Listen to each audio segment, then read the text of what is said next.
ما يسمى بالويك اند هاوس. احنا هنا مش بنبيع اراضي زراعيه لغرض الزراعه. هنا لا نؤمن بالمحاضرات فقط، بل نؤمن بالتعلم بالمعايشة. رؤية تؤمن بأن بناء الإنسان هو الخطوة الأولى نحو بناء المستقبل. من الفكرة إلى المشروع، ومن المشروع إلى صناعة المستقبل.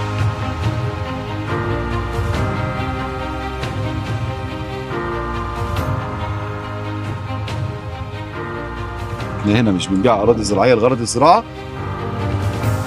لما مزرعه صغيره تجمع فيها اسرتك، متصوره، عندك حاجات بتربيها للبيت وبتزرع للبيت، ما يسمى بالويك اند هاوس.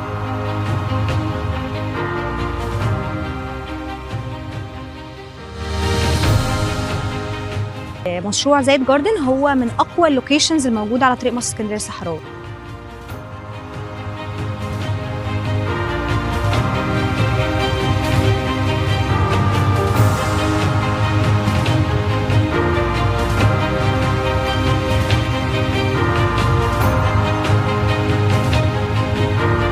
المراحل الاولى تقريبا 3/4 مزروعه باشجار المانجا المميزه.